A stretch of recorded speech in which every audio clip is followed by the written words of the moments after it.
Let's just get right into it, right? This is stuff that people need to be talking about. And one of those topics, I think, is AI in education at the moment, right? It is something that some teachers are terrified with. Some are baffled. They don't even know. Chat, what? What are you even doing over there? But your students most certainly know what's going on with AI right now. For sure. How are we getting kids to leverage this? How are we getting teachers to leverage it in a positive way? Because it's not something that's going away. Yeah. It's something that's staying here. Are y'all using it in school? Are you not using it? I know Mo is over here. That's Mo-GPT. Mo-GPT.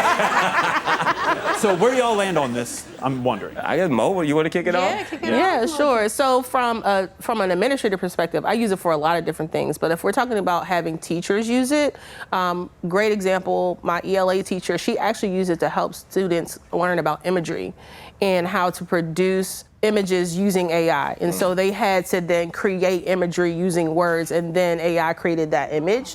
So using it in a way that is productive where they're actually using the skills, and then they have these cool products as a result.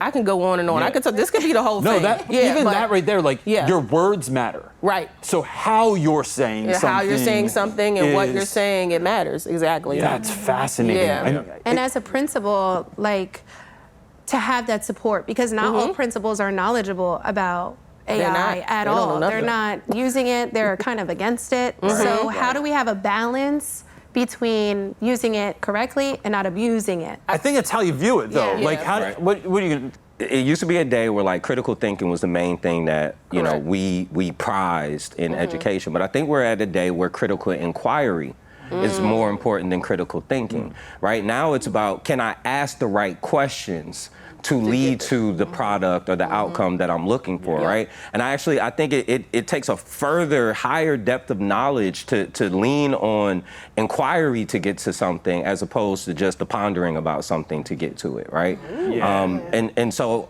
I look at what you have, like how does AI work, right? It works through asking the right questions, through framing the problem, through detailing the guardrails and highlighting the goal, right? And that's how you make a good prompt. Nowadays, where you might have gave a kid a project and you said, hey, I want you to take these questions and I want you to write about how you think about this, right? But now you could say, hey, I want you to take these questions, create a podcast script, and now use that script to actually produce the podcast. So now I'm getting you to, now I'm getting you to do more instead of being focused so much on just the planning side. And it's not just the outcome either. I think, so back in the day, right, your teachers would be like, write the outline, write the rough draft, right? Yes. Unnecessary. But that process, I think, to some degree still exists. But because AI becomes a thought partner. Where it is maybe getting you to think in a different way. It's give me some pushback on this. What might my haters say if they were doing this?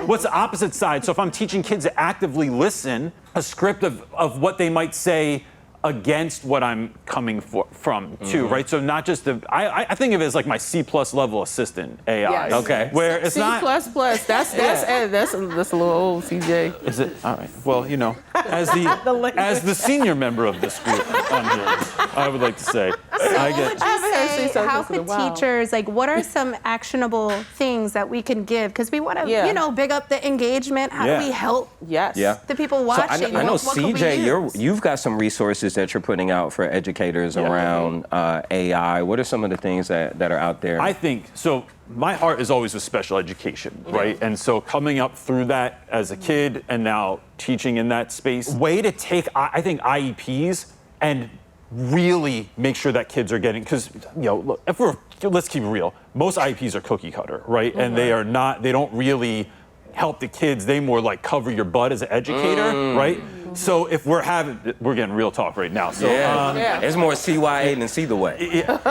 So if we are finding ways to really differentiate instruction, really meet students' educational needs, if you take out their personal information and you run this play, just put an IEP in something like ChatGPT, it is going to give you a bunch of options that you might not have thought of. Modifications, And accommodations, to be honest, all the things that you need. when your SPED department is overrun, they don't have the time to really sit down with you and teach you how to run the play. You now have this thought partner to get you there. Can I do a disclaimer, please? Please. Please don't put an IEP into ChatGPT. Do not do that. Well, no, That's legal. not with people's information, Not with right? the names So like, and stuff, and chat will tell you that, right? Like ChatGPT will tell you, do not put that sort of thing in. But I would also offer to teachers, listen, I am a serial lesson plan hater.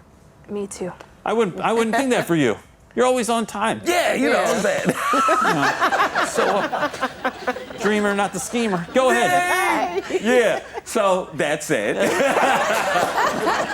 I like to be more efficient, right? Yeah. So like for me, I will load in my standards. I will load in our calendar, and I will basically have it make all my lesson plans, have it create accommodations for students with specific needs, also create lessons with enhancements for more rigor for students who need more rigor, right? And I'm planning it out for the entire year in 10 minutes. Yes. And so I offer to a lot of teachers, like, do that, create activities, and roll with it. Yeah. So use that AI to help you, your students, make things easier, work smarter, not harder. Boom.